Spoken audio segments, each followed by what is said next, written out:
ಕರ್ನಾಟಕದಲ್ಲಿ ಇರುವಂಥ ಕಾಂಗ್ರೆಸ್ ಸರ್ಕಾರ ಮತ್ತು ಅವ್ರ ಮುಖ್ಯಮಂತ್ರಿ ಸಿದ್ದರಾಮಯ್ಯ ಇಲ್ಲಿವರೆಗೆ ಭಾಳ ಹಿರಿಯ ನಾಯಕರಂತ ನಾವು ಅವ್ರಿಗೆ ಬೆಲೆ ಕೊಡ್ಕೊತ ಬಂದಿದ್ದೀವಿ. ಆದ್ರೆ ಎದಿ ತಟ್ಟಿ ಹೇಳುವಂಥ ಶಡ್ಡು ಹೊಡೆದ ಕೈ ಮೇಲೆ ಹಿಂಗೆ ಕೈ ಹೊಡೆದು ಈ ಥರ ನಾ ಭಾಳ ಸ್ವಚ್ಛ, ನನ್ನಷ್ಟು ಒಳ್ಳೆ ರಾಜಕಾರಣಿ ಯಾರಿಲ್ಲ ಅಂತ ಎದಿ ತಟ್ಟಿ ಹೇಳುವಂಥ ಸಿದ್ದರಾಮಯ್ಯ ಅವರ ಇಲ್ಲಿವರೆಗೆ ದಾಟ್ಕೂತಾ ಇದ್ರು. ಆದರೆ ಈ ಸಲ ಸಿಕ್ಕೊಂಡಿದ್ದಾರೆ. ಅವ್ರು ಮಾಡಿದ ತಪ್ಪ ಬಯಲು ಆಗಿದೆ. ಆದ್ರೆ ಈಗ ಏನಂತ ಇದ್ದಾರೋ, ನಾನು ಜಡ್ಜ, ನಾನು ವಕೀಲ, ನಂದ ಕೋರ್ಟ, ನನಗೊಂದು ನ್ಯಾಯ ಮತ್ತೊಬ್ಬರಿಗೆ ಒಂದು ನ್ಯಾಯ. ಯಡಿಯೂರಪ್ಪ ಅವ್ರ ಕಡೆ ಬರಳು ಮಾಡಿ ಇವರು ಭ್ರಷ್ಟಾಚಾರಿ, BJP ಅವರು ನಾಚಿಕೆ ಬಿಟ್ಟಿನವ್ರ ಅಂತ ಹೇಳ್ತಾ ಇದ್ರು. ಇವತ್ತು ಇವರು ನಾಚಿಕೆಯಲ್ಲಿ ಹೋತು ಅಂತ ಇವ್ರಿಗೆ ಸ್ವಲ್ಪ ನಾಚಿಕೆ ಇದ್ರು, ಇವ್ರಿಗೆ ಸ್ವಲ್ಪನೂ ರಾಜಕಾರಣ ಬಗ್ಗೆ ಗೌರವ ಇದ್ರು. ಇವ್ರಿಗೆ ಕರ್ನಾಟಕದಲ್ಲಿ ಅಲ್ಲ ದೇಶದಲ್ಲಿ ಇರುವಂಥ ಬಡವರ ಬಗ್ಗೆ, ಹಿಂದುಳಿದ ಸಮಾಜ ಬಗ್ಗೆ ಸ್ವಲ್ಪನೂ ಅರಿವು, ಸ್ವಲ್ಪನೂ ಪ್ರೀತಿ ವಿಶ್ವಾಸ ಇದ್ರೆ ಆ ಸ್ಥಾನ ಬಿಟ್ಟು ಕೊಡಬೇಕು. ಕೆಲವೊಂದು ಪತ್ರಕಾರರು ತಾವು ಪ್ರಶ್ನೆ ಮಾಡ್ತೀರಿ, ಕುಮಾರಸ್ವಾಮಿ ಅವ್ರ ಬಗ್ಗೆ, ಯಡಿಯೂರಪ್ಪ ಅವ್ರ ಬಗ್ಗೆ, BJP ಆಗಿರೋವ್ರ ಬಗ್ಗೆ ಅವ್ರ ಮೇಲೆ ಕ್ರಮ ತಗೋಬೇಕೇನ? ಯಾರು ಬೇಡ ಅಂದಾರ. ಆದ್ರೆ ಅವ್ರು ಮಾಡಿದಾರಂತ ಮುಖ್ಯಮಂತ್ರಿ ಈಗ ಇದ್ದಿನ ಅವ್ರು ಮಾಡಲಿಕ್ಕೆ ಪರ್ಮಿಷನ್ ಕೊಟ್ಟಂಗೆ ಇವ್ರಿಗೆ ಲೈಸೆನ್ಸ್ ಕೊಟ್ಟಿದ್ದಾರೆ. ಅವರು ಮಾಡಿದಾರಂತ ನೀವು ಮಾಡ್ರಿ ಅಂತ ನೀವು ನಾಡಿನ ಮುಖ್ಯಮಂತ್ರಿ ಎದಿ ತಟ್ಟಿ ಬಹಳಷ್ಟು ಜೋರ್ ಚೀರಾಡಿ ನಾ ಭಾಳ ಒಳ್ಳೆಯವ ಅಂತ ಹೇಳಿ ಇಲ್ಲಿವರೆಗೆ ಕರ್ನಾಟಕ ನಾಡಿನ ಜನರಿಗೆ ಮೋಸ ಮಾಡ್ಕೊತ ಬಂದಿದ್ದೀರಿ. ನಿಮ್ಮ ನಿಜ ರೂಪ ಜನರಿಗೆ ಗೊತ್ತಾಗೈತಿ. ಅದಕ್ಕೆ ತಾವೇನು ಮಾಡ್ಬೇಕಂದ್ರೆ ಮೊದಲ ಸ್ಥಾನ ಬಿಡಬೇಕು. ಸ್ಥಾನ ಮತ್ತು ವಿಶೇಷವಾಗಿ ಹಿಂದುಳಿದ ನಾಯಕ ಅಂತ ಹೇಳುವಂಥ ಒಬ್ಬ ವ್ಯಕ್ತಿ ರಾಜ್ಯಪಾಲರ ಒಂದು ಹಿಂದುಳಿದ ಸಮಾಜಿಗೆ ಸಂಬಂಧಪಟ್ಟಿನವ್ರೆ. ಸಂವಿಧಾನಾತ್ಮಕ ಸ್ಥಾನದಲ್ಲಿ ಇರುವಂಥ ರಾಜ್ಯಪಾಲರ ಅಪಮಾನ ಮಾಡೋದ ಎಲ್ಲಿವರೆಗೆ ಸರಿ? ನೀವು ಬಹಳ ಒಳ್ಳೆಯವ್ರಲ್ವಾ? ಮಾದರಿ ದಾಳಿ ಮಾಡೋದಾಗಿ ಐವನ್ ಡಿಸೋಜಾ ಅವರೇ ಹೇಳಿದ್ದಾರೆ. ಭುಂಕನೆ ವಾಲೆ ಕಾಟ್ತೆ ನೈ, ಇವನ್ ಡಿಸೋಜಾ ಬರೀ ಬರಗಳೋದು ಅಷ್ಟು ಮಾಡಬೇಕು. ಯಾಕಂದ್ರೆ ಇದು ಭಾರತ ದೇಶ, ಇದು ಬಾಂಗ್ಲಾದೇಶ ಅಲ್ಲ. ಇಲ್ಲಿರುವಂಥ ಜನ ಮ್ಯಾಲೆ ಬುದ್ಧಿ ಕೊಟ್ಟಿದ್ದಾರೆ, ಮುರುಕರ ಅಲ್ಲ. ಅದಕ್ಕೆ ಬಾಂಗ್ಲಾದೇಶದ ವಿಷಯ ಬೇರೆ, ಅಲ್ಲಿ ನಡೆದಿದ್ದ ಘಟನೆನ ಬೇರೆ, ಮತ್ತು ಇಲ್ಲಿ ಅದು ನಡಿಬೇಕಂತ ಇವನ್ ಡಿಸೋಜಾ ಅವರು ವಿಚಾರ ಮಾಡ್ತಿದ್ರು. ಇವನ್ ಡಿಸೋಜಾ ಅವರೇ, ಭಾಳಷ್ಟು ದೇಶಗಳು ನಿಮ್ಮ ಸೊಲಗಿದಾವೆ. ಬಸ್ಗೆ ದುಡ್ಡು ಬೇಕಾದ್ರೆ, ಫ್ಲೈಟ್ಗೆ ದುಡ್ಡು ಬೇಕಾದ್ರೆ ನಾವು ಕೊಡ್ತೀವಿ, ಜಾಗ ಖಾಲಿ ಮಾಡ್ರಿ. ಇದು ದೇಶ ಹಿಂದುವರ ದೇಶ. ಹಿಂದುತ್ವ ವಿಚಾರಧಾರೆ ಇಟ್ಟ ಎಲ್ಲ ಸಮಾಜಿಗೆ ಜೊತೆಗೆ ತಗೊಂಡು ಕೆಲಸ ಮಾಡುವಂಥ ದೇಶ. ಈ ದೇಶದಲ್ಲಿ ನ್ಯಾಯ ಸಂವಿಧಾನ ಇದೆ. ಆ ಸಂವಿಧಾನ ಪ್ರಕಾರ ಏನು ನಡಿಬೇಕು ಅದನ್ನು ನಡೀತಾ ಇದೆ. ಸಿದ್ದರಾಮಯ್ಯ ಅವರು ಜಾಗ ಖಾಲಿ ಮಾಡಬೇಕು. ಇವನ್ ಡಿಸೋಜಾ ಅಷ್ಟೇ ಅಲ್ಲ, ಯಾರ್ಯಾರು ಬೇರೆಗೌಡ್ರ, ಪ್ರಿಯಾಂಕಾ ಖರ್ಗೆ ಅವರ ಏನ್ರಿ ನಾಲಿಗೆಗೆ ಎಲ್ಲೂ ಇಲ್ಲ ಅಂತ ಏನು ಬೇಕಾದ ಅಧಿಕಾರದಾಗಿದ್ದೀರಿ ನೀವು. ಜನರಿಗೆ ಒಳ್ಳೆ ಆಡಳಿತ ಕೊಡುವಂಥ ನಿಮ್ಮ ಧರ್ಮ. ಆ ಕೆಲಸ ಬಿಟ್ಟ ನಾ ಒಳ್ಳೆಯವ ಅಂತ ಉಲ್ಟಾ ಚೋರ್ ಕೊತ್ವಾಲ್ ಕೊಟ್ಟಾಟಿ ಅಂತ ಏನು ಬೆಂಕಿ ಸರ್ ಹೇಳ್ರಲ್ಲ, ಅದೇ ಥರ ಯಾವ ಕಳ್ಳಿದಾನ ಅವೇ ಚೀರ್ತಾ ಇದ್ದಾನೆ, ಯಾವ ಬೆಂಕಿ ಹಚ್ಚಿದಾನೆ ಅವ ಅನ್ನೋಕದನ್ನು ಬೆಂಕಿ ಹತ್ತೈತಿ ಅಂತ. ಈ ಥರ ಕಾಂಗ್ರೆಸ್ ಅವ್ರ ನಡವಳಿಕೆ ಇದೆ. ದೇಶಕ್ಕಿಂತ ಅಧಿಕಾರ ಮಹತ್ವದಂತ ತಿಳ್ಕೊಂಡ ಕೆಲಸ ಮಾಡುವಂಥ ಈ ಕಾಂಗ್ರೆಸ್ ಸರ್ಕಾರಗ ಕರ್ನಾಟಕದಿಂದ ಕಿತ್ತು ಬೀಸೋಂಥ ಕೆಲಸ ಜನ ಮಾಡ್ತಾರೆ. ನಾವು ಯಾರು ಬೇಡ ಅಂದಿವಿ ಒಬ್ಬರು ವ್ಯಕ್ತಿ ತರೀರಿ. ನ್ಯಾಯ ವ್ಯವಸ್ಥೆ ಇದೆ, ಸಂವಿಧಾನದಲ್ಲಿ ಏನೇನು ಮಾಡ್ಬೇಕಂತ ಇದೆ, ಮಾಡ್ರಿ ಅಲ್ಲ. ಯಾರು ಬಿಟ್ಟು ಬೇಡ ಅಂದಾರ. ಆದ್ರೆ ಈಗ ಯಾಕೆ ಮತ್ತು ನೀವು ಸಿಕ್ಕಿದ ಮೇಲೆ ಅಂದ್ರೆ 4 ಕಳ್ಳು ಇದೇನು, ಆಮೇಲೆ ಮತ್ತೊಬ್ಬ ಕಳ್ಳು ಹುಡುಕ್ಯಾಡೋದ. ಮಗನ ನೀ ಸಗಣಿ ತಿಂದಿದಿ, ಅದು ಮೊದಲು ವಾಂತಿ ಮಾಡ, ಆಮೇಲೆ ಮತ್ತೊಬ್ಬರ ಕಡೆ ಬರೋ ಮಾಡ. ಈ ವ್ಯವಸ್ಥೆ ಇದೆ. ಯಡಿಯೂರಪ್ಪ ಅವರು ಮುಖ್ಯಮಂತ್ರಿ ಇದ್ದಾಗ ಜೈಲ್ಗೆ ಹೋಗಿ ಬಂದ್ರಲ್ವಾ, ಅಲ್ಲಿಗೆ ಭಾಳ ಕುಂದು ಮಾತಾಡ್ಕತ್ತಿದ್ದೆ, ಡ್ಯಾನ್ಸ್ ಮಾಡಿ, ರಾಕ್ ಡ್ಯಾನ್ಸ್ ಮಾಡಿ. ಈಗ ಯಾಕೆ ಈಗ ನಿನ್ನ ಮೇಲೆ ಬಂತು, ಸ್ವಂತ ಮೇಲೆ ಬಂತು ಅಂದಮೇಲೆ ಅವ್ರು ಹಿಂಗೆ ಇವ್ರು ಹಂಗೆ ಅಲ್ಲ. ಮೊದಲು ನೀ ಏನಿದೆ ಹೇಳ, ನಾ ಈಗ ಕಪ್ಪಿದ್ದೇನೆ ಮತ್ತೊಬ್ರಿಗೆ ಕಪ್ಪಿದೆ ಅಂತ ಹೇಳಕ್ಕೆ ಸಾಧ್ಯ ಇದೆ? ಪೌಡ್ರ್ ಹಚ್ಕೊಂಡ್ರೆ ನಾ ಬಿಳಿ ಆಗಕ್ಕೆ ಸಾಧ್ಯ ಇದೆ? ಹಾಗೆ ನೀವು ಸಿದ್ದರಾಮಯ್ಯ ಅವರ ತಪ್ಪು ಮಾಡ್ಯಾರಿ, ಸಗಣಿ ತಿಂದೇರಿ, ಉಲ್ಟಿ ಮಾಡ್ರಿ, ವಾಂತಿ ಮಾಡ್ರಿ, ಜೈಲಿಗೆ ಹೋಗ್ಬೇಕಾಗ್ತೈತಿ, ಇನ್ವೆಸ್ಟಿಗೇಷನ್ಗೆ ಎದುರಿಸ್ಬೇಕಾಗ್ತೈತಿ. ಮುಂದೆ ಯಾರ್ಯಾರು ತಪ್ಪು ಮಾಡಿದಾರೋ ಅವ್ರಿಗೆ ಶಿಕ್ಷೆ ಮಾಡೋಕೆ ಸಂವಿಧಾನವೂ ಇದೆ, ನ್ಯಾಯ ವ್ಯವಸ್ಥೆನೂ ಇದೆ. Thank you.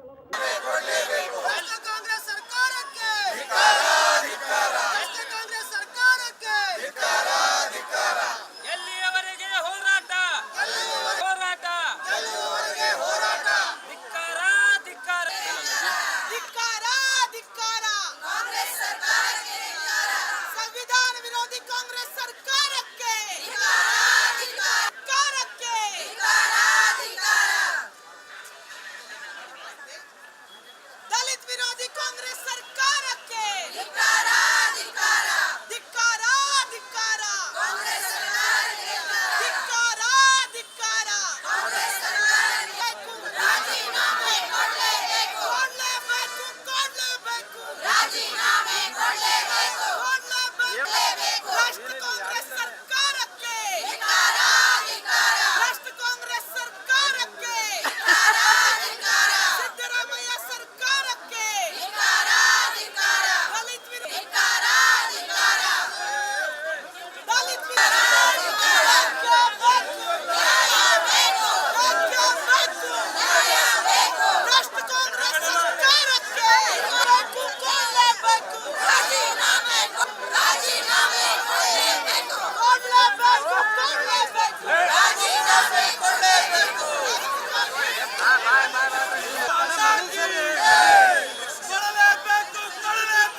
ಹೀಗಾಗಿ ರಾಜ್ಯ ಸರ್ಕಾರದ ಸಮಸ್ಯೆ ಅಂದರೆ ಸಿದ್ದರಾಮಯ್ಯ ಕಾಂಗ್ರೆಸ್ ಸರ್ಕಾರನವರು ತುಡುಗು ಮಾಡ್ತಾರು. ಅವ್ರ ಪಕ್ಷನವರು ಬಾಂಗ್ಲಾದೇಶ ಕತೆ ಪರಿಸ್ಥಿತಿ ಇಡೀ ರಾಜ್ಯದಲ್ಲಿ ಮಾಡ್ತೀವಿ, ಗವರ್ನರ್ ಮನೆ ಮುತ್ತಿಗೆ ಮಾಡ್ತೀವಿ. ಇದರದ ಅರ್ಥ ಏನು? ಇಂಡೈರೆಕ್ಟ್ಲಿ ತುಡುಗು ಮಾಡೋರನ್ನ ತುಡುಗರನ್ನ ಧಮಕಿ ಕೊಡತ್ತ. ಇಂಥ ಪರಿಸ್ಥಿತಿ ರಾಜ್ಯದಲ್ಲಿ ಬಂದಿದೆ.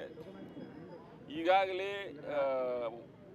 ರಾಜಭವನಕ್ಕೆ ಅಥವಾ ರಾಜ್ಯಪಾಲರಿಗೆ ಅಪಮಾನ ಮಾಡೋದು ಕೆಲಸವನ್ನು ಮಾಡ್ತಾರು. ಬಾಂಗ್ಲಾದೇಶ ಗತೆ ಅಲ್ಲಿ ಹೆಂಗೆ ಉದ್ರೇಕ ಆಗಿದೆ ಹಂಗೆ ಉದ್ರೇಕ ಇಲ್ಲೇ ಮಾಡ್ತೇವೆ ಅಂತಾರು. ನಾ ಅಂತೇನು ಅಲ್ಲೇ ಉದ್ರೇಕ ಆದ ಅಲ್ಲೇ ರಾಷ್ಟ್ರಾಧ್ಯಕ್ಷರು ಯಾರ್ದಾರ ಅವರು ಶೇಖ್ ಹಸೀನಾ ಅವ್ರು ಓಡಿ ನಮ್ಮ ದೇಶಕ್ಕೆ ಬಂದರು. ಯಾಕೆ ಸರ್ ಸಿದ್ದರಾಮಯ್ಯ ಏನು ಭಯ ಆಗ್ತಿದೆ? ಏನು ಭಯ ಅಂದ್ರೆ ರಾಜೀನಾಮಾ ಕೊಡ್ಬೇಕಂತ ಪಕ್ಕಾ ಆಗೈತಿ. ನೀವು ಕೊಡಬೇಕ್ರಿ. ಸಂವಿಧಾನದಲ್ಲಿ ಏನು ಬರ್ದಾರ ಅದ್ರ ಬಗ್ಗೆ ಅವ್ರಿಗೆ ಗೊತ್ತಿಲ್ಲ. ಇಷ್ಟು ದಿವಸ ಸಂವಿಧಾನ ತೊಗೊಂಡು ಅಡ್ಡಾಡಿದ್ರು. ಈಗ ಸಂವಿಧಾನ ಪರಿಸ್ಥಿತಿ ಬಂದಾಗ ನೀವು ರಾಜೀನಾಮಾ ಕೊಡ್ಬೇಕು. ಯಾಕಂದ್ರೆ ಸರ್ಕಾರನಲ್ಲಿ ಇದ್ದಾಗ ಚೌಕಸಿ ಹೆಂಗಾಗೋದು ಕರೆಕ್ಟ್ ಸಾಧ್ಯ ಇಲ್ಲ. ನೀವು ರಾಜೀನಾಮಾ ಕೊಡಬೇಕು. ಅವ್ರಿಗೆ ಗೊತ್ತದ ಬರುವ ಕಾಲದಲ್ಲಿ ರಾಜೀನಾಮಾ ಕೊಡ್ಬೇಕಂತ. ಇಂಥ ಒಂದೊಂದು ಡಿಸೋಸ್ ಆಗತ್ತೆ ಎಬ್ಬಿಸೋದು ಮತ್ತು ರಾಜ್ಯದಲ್ಲಿ ಅಸ್ಥಿರತಾ ನಿರ್ಮಾಣ ಮಾಡಲಿಕ್ಕೆ ಪ್ರಯತ್ನ ಮಾಡ್ತಾರೋ. ಯಾವುದೂ ಪರಿಸ್ಥಿತಿ ಇದಕ್ಕೇನು ಪರ್ಯಾಯ ಬಾರಿ ಇಲ್ಲ. ಇವ್ರು ರಾಜೀನಾಮಾ ಕೊಡೋದನ್ನ ಪರ್ಯಾಯ ಅಂತ ನಾ ತಿಳ್ಕೊಂಡೆ. ಪೂರಾ ರಾಜ್ಯದಂತ ಇದು ಇವತ್ತು ಅತಿ ದೊಡ್ಡನಲ್ಲಿ ಪ್ರತಿಭಟನೆ ಮಾಡ್ತೀವಿ. ವಿಶೇಷವಾಗಿ ಬೆಳಗಾವಿ ಜಿಲ್ಲೆ ವತಿಯಿಂದ ಗ್ರಾಮಾಂತರ, ಮಹಾನಗರ ಮತ್ತು ಇಡೀ ತಾಲೂಕಾ ಪ್ಲೇಸ್ ಎಲ್ಲರೂ ಕೂಡಿ ಇವತ್ತು ಬೆಳಗಾವಿ ಮಹಾನಗರ ತರಫೆ ಅಥವಾ ಗ್ರಾಮಾಂತರ ತರಫೆ ಇವತ್ತು ಪ್ರತಿಭಟನೆ ಮಾಡ್ತೀವಿ. ಎಲ್ಲಿ ತನಕ ಇವು ರಾಜೀನಾಮಾ ಕೊಡುವುದಿಲ್ಲ ಅಲ್ಲಿ ತನಕ ನಾವು ಹೋರಾಟ ಕಂಟಿನ್ಯೂ ಮಾಡ್ತೀವಿ. ಸರಿ, ನೋಂದಣಿ ಆಗದೆ ಕಂಪ್ನಿಗೆ ಕುಮಾರಸ್ವಾಮಿ ಅವರು 550 ಎಕರೆ ಜಾಗ ಮಂಜೂರು ಮಾಡ್ಯಾರಂತ ಆರೋಪಿಸ್ತಿದಾರಲ್ಲ ಸರ್, ಅದ ಸುಳ್ಳು ಆರೋಪ. ಮತ್ತು ನಿನ್ನೆ ಕುಮಾರಸ್ವಾಮಿ ಸಾಹೇಬರು ಉತ್ತರ ಕೊಟ್ಟರು. ಪತ್ರನೇ ಇದೆಯಲ್ಲ ಯಾರು ಅಲ್ಲ, ಅದ್ರ ಬಗ್ಗೆ ಸವಿಸ್ತರವಾಗಿ ಅವರು ಸ್ವತಃ ಉತ್ತರ ಕೊಟ್ಟರು. ಅದಕ್ಕೆ ನಾವು ಉತ್ತರ ಕೊಡೋದು ಕರೆಕ್ಟ್ ಅಲ್ಲ. ಅವ್ರು ಕರೆಕ್ಟ್ ಮನುಷ್ಯ ಉತ್ತರ ಕೊಡೋರು ಅಂದ್ರೆ ಕುಮಾರಸ್ವಾಮಿ. ಸರಿ ಯಾರ್ಯಾರು ಈ ತರ ಮಾಡಿದಾರೆ ಎಲ್ಲರಿಗೂ ಪ್ರಾಸಿಕ್ಯೂಷನ್ ಅನುಮತಿ ಕೊಡ್ಬೇಕಾ, ಕೇವಲ ಸಿದ್ದರಾಮಯ್ಯ ಅವ್ರಿಗೆ ಅಷ್ಟೇ ಕೊಡ್ಬೇಕಂತ ನಿಮ್ಮ ಒತ್ತಾಯನ? ಇಲ್ಲ, ಯಾರು ತಪ್ಪು ಮಾಡಿದ್ರು ಕೊಡ್ಬೋದಲ್ಲ. ಕುಮಾರಸ್ವಾಮಿ ಅವರು ನೋಡ್ರಿ, ತಪ್ಪು ಮಾಡಿದ್ರೆ ಯಾರು ಸಂವಿಧಾನ ಮುಂದೆ ಎಲ್ಲರೂ ಒಂದ. ತಪ್ಪು ಮಾಡಿದವರು ಆಕ್ಷನ್ ತಗೊಳಕ್ ನಮ್ಗೇನು ತೊಂದರೆ ಇಲ್ಲ. ಈಗ ಯಾರು ಈಗಾಗಲೇ ಪರ್ಮಿಷನ್ ಕೊಟ್ಟಾರು ಎಲ್ಲ ರಾಜೀನಾಮಾ ಕೊಡ್ಲಿ, ಮುಂದೆ ನೋಡೋಣ. ಸರಿ, ಐವನ್ ಡಿಸೋಜ ಅವರು ಹೇಳಿಕೆ ನೀಡಿದ ಬಳಿಕ ರಾಜ್ಯಪಾಲರು ಒಂದು ಬುಲೆಟ್ ಪ್ರೂಫ್ ಕಾರ್ ತಗೊಂಡಿದ್ದಾರೆ. ಯಾಕಂದ್ರೆ ಅಭದ್ರತೆ ಕಾಣದಂತಾರೆ ಸರ್. ಇಂಥ ಹೇಳಿಕೆ ಕೊಟ್ರೆ ಒಂದು ಸಮಸ್ಯೆ ಆಗೋದು ಕರೆಕ್ಟ್. ಮತ್ತು ಅವರು ಪ್ರೊಟೆಕ್ಷನ್ ಕೊಡೋದು ನಮ್ಮ ಜವಾಬ್ದಾರಿ. ಅವರು ಒಬ್ಬ ರಾಜ್ಯದ ಪ್ರಮುಖರು. ಹೀಗಾಗಿ ಇಂಥ ಹೇಳಿಕೆ ಕೊಡೋದ್ರ ತಪ್ಪು. ಈ ಬಾಂಗ್ಲಾದೇಶ ಬಗ್ಗೆ ಇಷ್ಟು ಪ್ರೀತಿ ಇದ್ರೆ ಡಿಸೋಜ ಅವ್ರು ಬಾಂಗ್ಲಾದೇಶ ಹೋಗ್ಲಿ, ನಮ್ಗೇನು ನಮ್ಮ ದೇಶದಲ್ಲಿ ಎದಕ್ಕಿರ್ಬೇಕು? ಅಷ್ಟು ಪ್ರೀತಿ ಇದ್ದವರು. ಬಾಂಗ್ಲಾದೇಶ ಪರಿಸ್ಥಿತಿ ಇನ್ನು ಡಿಸೋಜ ಗೊತ್ತಿಲ್ಲ. ಅವ್ರು ರಾಷ್ಟ್ರಪತಿ ನಮ್ಮ ದೇಶನಾಗ ಬಂದು ಪ್ರೊಟೆಕ್ಷನ್ ತಗೋತಾರ, ಅದನ್ನ ಗೊತ್ತಿಲ್ಲ ಡಿಸೋಜಾಗ. ಮಾತಾಡ್ದ ನಾವು ಹಂಗೆ ಸುಮ್ಮ ಮಾತಾಡೋದು. ಇಡೀ ಕಾಂಗ್ರೆಸ್ನಲ್ಲಿ ಇದೇ ಸಮಸ್ಯೆ. ಇವ್ರ ಪ್ರೀತಿ ಯಾರ ಮೇಲೆ ಅಂದ್ರೆ ಬಾಂಗ್ಲಾದೇಶ ಪಾಕಿಸ್ತಾನ ಮೇಲೆ ಭಾಳ ಪ್ರೀತಿ.